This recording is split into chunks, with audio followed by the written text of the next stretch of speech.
If you're looking to lose belly fat and plan to stay lean in the future, you're in the right place.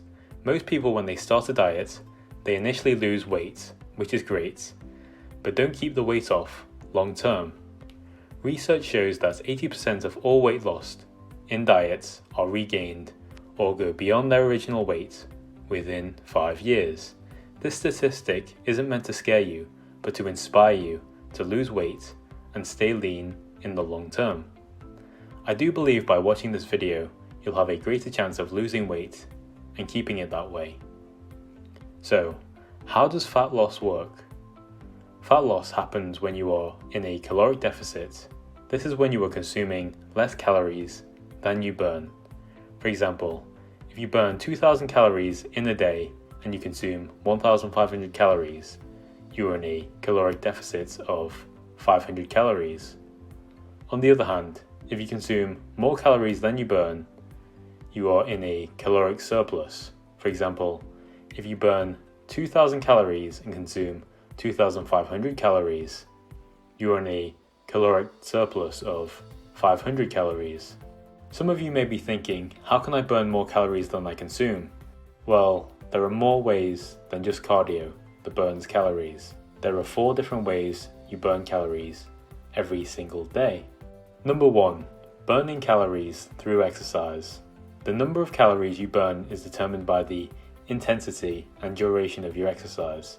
This can include strength training or cardio exercises like running. Number 2, your resting metabolic rate. These are the number of calories you burn from basic functions like breathing, blood circulation, and building cells in the body. Number 3, non-exercise activity thermogenesis, or NEAT. This is the amount of calories you burn from walking in the office, typing on your computer, or playing video games. Number 4, thermic effects of food. These are the small amount of calories that can be burned from chewing, digesting, and storing food. Each macronutrient has a different TEF. Protein burns more calories by a small fraction because your body has to work harder to break it down, therefore spending more energy and burning more calories. For more videos like this, make sure to like the video and hit that subscribe button. For fat loss to work, you will need to do 3 things. Number 1, maintain a caloric deficit. By maintaining a 500 calorie deficit, you can lose half a pound to a pound of body weight per week. For this, you will need to know your calorie maintenance. This is where your calories burned are the same as your calories consumed. There are 2 main ways to get your calories maintenance. Number 1, track your calories and body weight. So for the first week, track your calories and body weight every single day. Make sure to weigh yourself at the same time each day. I highly suggest in the morning so you can get more of an accurate reading of your body weight. Track your calories and body weight for the second week. Then find the average calories and average body weight in the first week and the second week. If your body weight remained the same, great, because then you have your maintenance calories. If your weight increased by 0.5 to 1 pound during the week, then you are 500 calories over maintenance, and vice versa. If your weight decreased by 0.5 to 1 pound during the week, you're under 500 calories of your maintenance. Number 2, using a multiplier based on your activity level. This method is faster. This calculation is based on how active you are. First, determine your activity level. Then multiply your weight in pounds by your level of activity. For example, if you weigh 180 pounds and you do 1 to 2 hours of weight or cardio per week, that would be 13.5 multiplied by 180, which gives you 2,430 calories. So your maintenance calories would be 2,430 calories. Number 2, weight training and cardio. Weight training increases your muscle mass and cardio increases the calories you burn, which increases the caloric deficit needed to lose weight. Number 3, consuming enough protein. So you should consume around 0.7 grams to 1 gram of protein per pound that you weigh. For example, if you weigh 180 pounds, you should be consuming 126 to 180 grams of protein per day.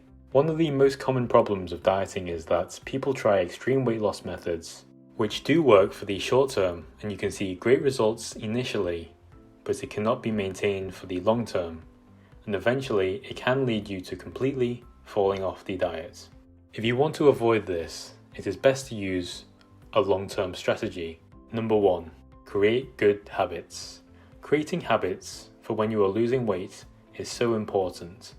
I can't stress this enough. It is better to rely on good habit building rather than just motivation alone. Motivation can last you weeks and months, but can it last you years down the line? If you create a good habit of doing the hard work beforehand and then allowing yourself the treat that you deserve, then it will feel more rewarding and you can eat the treat guilt-free. Another habit you can build is temptation building. This is when you combine something you enjoy doing with something you don't always enjoy doing. For example, you may not always want to do cardio, so you can get a podcast that you've always wanted to listen to while doing cardio. So this way, you can listen to an interesting podcast while you're exercising. Another good habit would be to identify the foods that are unhealthy that you find yourself overindulging in and swapping it out for something healthier and lower in calories if you find yourself running out of calories during the day. Number 2, dieting slowly. By dieting slowly, you can get to the goal weight you want to without having to starve your body of nutrients and without making it too difficult. For example, if you weigh 180 pounds and you aim to lose 0.5 to 1% of your body weight per week, that would be 0.9 to 1.8 pounds of body weight lost per week. So let's say you want to lose 44 pounds. Divide 44 by 0.9. It should take you almost 49 weeks to decrease your calories by 44 pounds. By doing this change slowly, it will allow your body and mind to get used to the process more easily, and once you have reached your weight goal, it is easier to get back to that weight because you will know the steps to get there from the first time round. Number 3, having a plan for when you have reached your goal. First of all, congratulations. This is a great achievement if you have done this. When you have achieved this goal, you should go back to your maintenance calories. If you no longer have the goal of cutting, this can sometimes take a bit of trial and error, but it should be anywhere between an increase of 200 to 600 calories of your caloric deficit calories. For example, if your caloric deficit is 2,000 calories, try 2,200 calories for a week and see if there are any changes in your body weight. If there aren't any increases, try 2,400 calories until you know your limit. This is so you have a range that you can eat in comfortably. I know not everyone enjoys counting calories, so you can eyeball calories if you think that works for you, and you have a good idea of how many calories you are consuming. This should only take about 10 minutes per day, or as an alternative method, you can meal plan. If you meal plan and count the calories once, you can save the calories in a spreadsheet, so you can go to that for calories and protein and make a record of it. Remember, all you will need to do is record your calories and protein intake per day. If you're looking to reach your goal but are struggling with weightlifting and diet plan ideas, be sure to check out the link in the description. This program provides targeted training programs and different recipes to inspire you to create your own custom plan. If you thought this video was helpful, be sure to subscribe and check out this video that can provide you with some exercises